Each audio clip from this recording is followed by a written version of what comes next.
The Mind of the Mass Murderer. Led to the burial sites by Elmer Wayne Henley, 17, and David Owen Brooks, 18, police last week recovered the bodies of 4 more teenage boys' front shadow graves. That brought to 27 the body count in Houston's homosexual torture murders. Time, August 20, establishing a grisly new record for a series of mass killings in the U.S. At midweek. Only 9 of the bodies had been identified. But that was enough for a Harris County, Houston, grand jury. It indicted Henley and Brooks for murder. Henley was charged with shooting one youth and strangling another, and Brooks and Henley were accused of strangling a boy of 15. Before being silenced by their court-appointed lawyers, both had freely admitted that over the past 3 years they had lured the boys to paint and glue sniffing parties at the home of Dean Corll, 33. There the victims, mostly runaways from the Houston area, were homosexually assaulted and then shot or strangled. Although the lurid details of the killings seemed to be well established, there were few clues about the psychological factors that led to the orgy of murder. Corll, who has been painted as the evil mastermind of the operation, was dead. It was his murder by Henley, who claims that he shot Corll in self-defense when the older man threatened to molest him sexually and kill him, that brought the multiple murders to light. Both Henley and Brooks, on the advice of their lawyers, have refused to speak to a psychiatrist appointed by the prosecutor. Thus, behavioral experts had to rely largely on the studies of previous mass murderers in speculating about what motivated the Houston killers. To many of the experts, the sexual perversion described by Henley and Brooks seemed a particularly significant ingredient of the multicide or mass murder. Almost invariably, many murderers have a sexual motivation, says Charles Wall, a professor of clinical psychiatry at UCLA. Such persons are turned on by inflicting pain on others. Dr. James Lomax, Galveston, Texas, physician and murder researcher, adds that the mingling of sex with violence occurs frequently in the mind of the murderer. In one recent study, Lomax found that 25% of the young male murderers he investigated had engaged in sexual acts, often aberrant, immediately after the murder. A combination of perverse sex and killing has also characterized many of the notorious mass murderers of history. Giles de Rais, bodyguard to Joan of Arc, confessed at his trial to slaughtering hundreds of boys in the 15th century, solely for the pleasure and delectation of lust.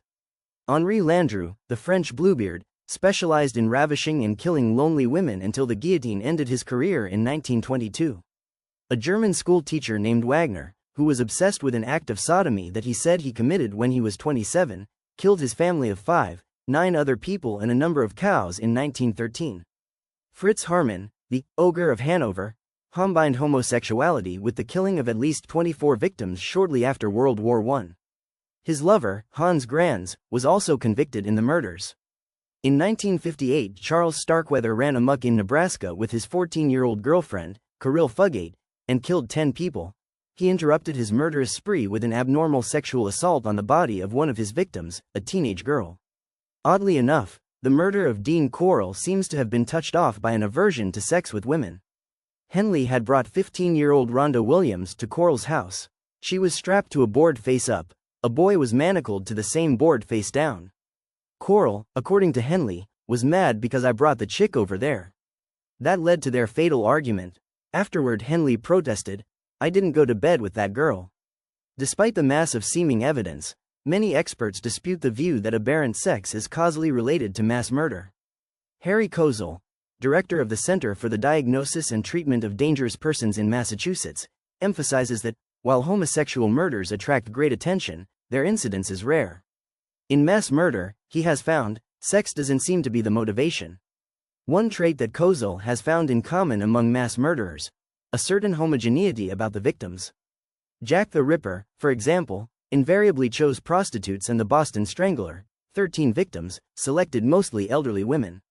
Perverted sex. Psychiatrist Shervert Frazier, a Harvard Medical School expert on multicide and a member of the Texas panel that studied Charles Whitman, who shot 13 people from a tower in Austin in 1966, also insists that there is no connection between homosexuality and murder per se. In Frazier's nearly 2 decades of experience with murders and mass murders, perverted sex has not played an important role in any of the cases he had studied. Frazier also takes issue with his colleagues who try to draw a psychiatric profile of a murderer. From what he knows now, he says, "We cannot predict either who is going to commit murder or which people will commit single murders and which will do multiple murders. Nonetheless, the 65 murderers and multiple murderers recently analyzed by Fraser did have some traits in common. They did not know how to be men, because many had grown up in fatherless homes or suffered repeated brutalization by a father who was inconsistent or unpredictably violent. Corll, Henley and Brooks all came from broken homes.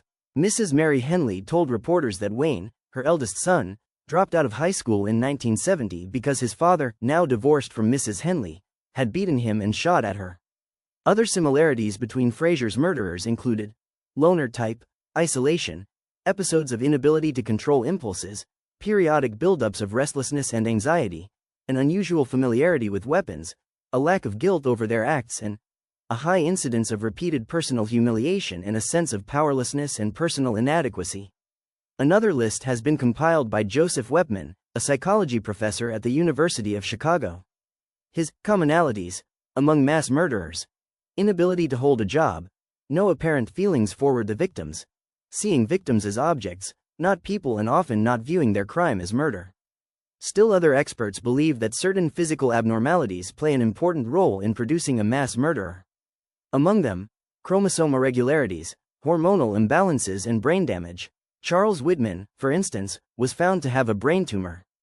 Another mass murderer, Richard Speck, who killed 8 student nurses in Chicago in 1966, suffered severe head injuries as a child. The psychiatrist who examined him prior to trial, Dr. Marvin Zipwarren, believes that he became a killer because of ensuing brain damage.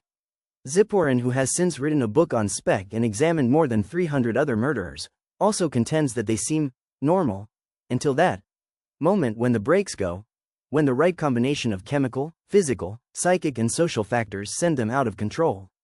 In a serial crime like Houston, Zipwarren says, it's probably safe to say that after the first murder, Corll saw it was easy to kill, and the rest of his victims were not people to him, they were like dolls. The Runaways, a national problem. Why, I could do a better job with a troop of Boy Scouts, says Everett Waldrop, a burly tattooed carpenter whose sons, Donald 17, and Jerry, 15, were among the victims of Dean Corll's sex murder orgies. Like other anguished parents, he is bitter about the failure of the Houston police to recognize that something strange had been going on in the Heights section of the city, and to do something about it. Waldrop charges that 13 boys disappeared from the same neighborhood around the same time in the early 1971, but that the police were lax in searching for his sons. We anticipated the criticism, says Inspector H.D. Caldwell, Chief of Staff Services, which includes the juvenile missing persons for the Houston police. Someone must be found to assume the blame.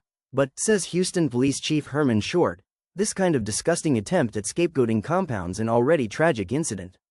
In fact, Houston police records show about 280 juveniles are reported missing every year from the Heights section, just a small fraction of the thousands of runaways reported in the city every year.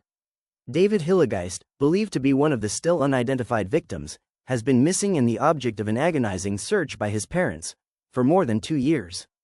We're hanging on the threat that our son is still alive, says Fred Hillegeist. Of the 228 juveniles who took off last year, the police say, only 424 or 8% remain unaccounted for today, despite the fact that some parents wait for days and even months before reporting that their children are missing. Many, like the parents of another victim, Marty Jones, never report them at all. For instance, Horace Lawrence, whose son Billy, 15, was one of the victims, tearfully confesses that he never alerted the police. He thought that Billy was in Austin playing in a rock band. Although runaways are not official police business in Texas because, as in most states, there is no law against a minor's leaving home, the force maintains a round-the-clock juvenile missing persons desk. 90 officers are available to investigate runaway cases. Other American cities report that they too have the runaway problem under control. New York City police say they solve 95% of the 13,000 cases they process annually. Chicago dealt with 16,500 missing youths last year and solved 99.5% of the cases. Los Angeles has now cleared 90% of the 7,601 cases reported in 1972.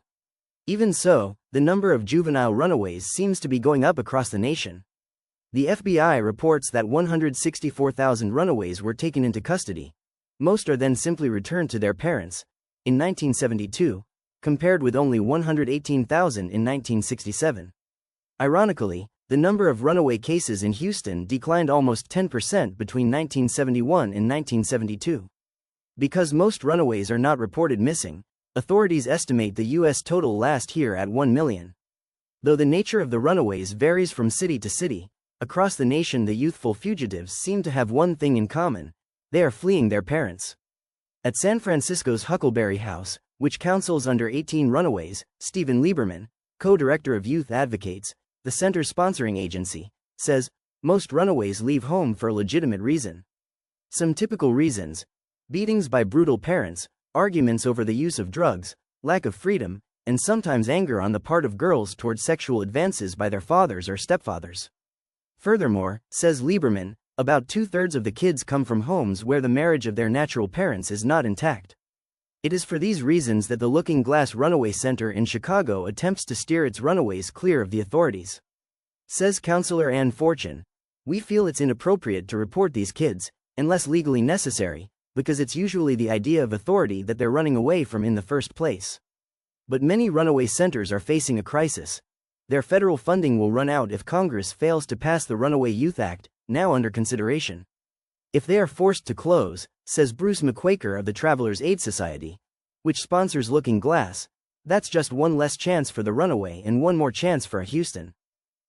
This cannot be allowed in this country.